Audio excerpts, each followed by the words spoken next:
சென்னையில நேத்து படம் பார்க்க போன பொதுமக்களுக்கு மிகப்பெரிய ஒரு அதிர்ச்சி சம்பவமா நடந்திருக்குது. என்னன்னா, சென்னையில இருக்கிற ஒரு மால்ல வந்து குடும்பஸ்தன் படம் பார்க்க போயிருக்காங்க.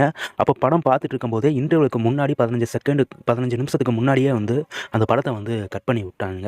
அதோட கட்டான படம் திரும்பி போடவே இல்ல. ரொம்பவே கொந்தளிச்சு அங்க இருக்கிற பொதுமக்கள், "எப்படி நீங்க படத்த கட் பண்ணலாம்? நீங்க பண்ணதுக்கு எங்களுக்கு வந்து பாதி காசாவது குடுக்கணும்னு" சொல்லி அங்க இருக்கிற தியேட்டர் உரிமையாளர்கள்ட்ட வாக்குவாதத்துல ஈடுபட்டுருக்காங்க. அதுக்கப்புறம் போலீஸ்லாம் வந்து கலைச்சு, அதுக்கப்புறம் தியேட்டர் உரிமையாளர்களே சொல்லிட்டாங்க, "இந்த மாரி தொழில்நுட்பம் காரணமா எங்களோட ஸ்க்ரீன் வந்து கொஞ்சம் ப்ராப்ளமா இருக்குது.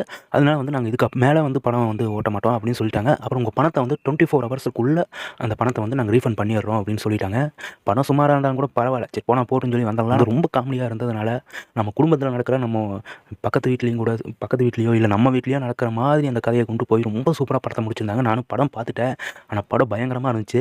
உண்மையாலுமே மணிகண்டன் ஆக்டிங்லாம் சொல்லவே வேணாம். டைரக்டர் கோயம்புத்தூர்காரரு நம்ம நக்லஸ் டீம் அவங்க, அதெல்லாம் உண்மையாலுமே சூப்பரா இருந்துச்சுங்க படம். யாராவது அந்த படம் இன்னும் பார்க்கலைன்னா தயவு செஞ்சு தியேட்டர்ல போய் பாருங்க. ரொம்ப அருமையா இருந்த படம். அதெல்லாம் கிளைமாக்ஸ் எல்லா சீரியஸான சீனவே ரொம்ப காமெடியா சொல்லியிருந்தாங்க. அதெல்லாம் ரொம்ப பார்க்கறதுக்கு ரொம்ப பயங்கரமா இருந்துச்சு. அதே மாரி பாட்டல் ராதா அதுவும் நல்லா இருக்குது படம். அதுவும் ஒவ்வொரு குடும்பத்தில நடக்கிற ஒரு பிரச்சனைய எடுத்து அந்த படத்த எடுத்து வச்சிருக்காங்க. அதுவும் ரொம்ப நல்லா இருந்துச்சு. இந்த மாரி படத்த ஃபுல்லா காமிங்க. ஏன்யா பாதியோட நிறுத்தி பொதுமக்கள டென்ஷன் ஆக்குறீங்க?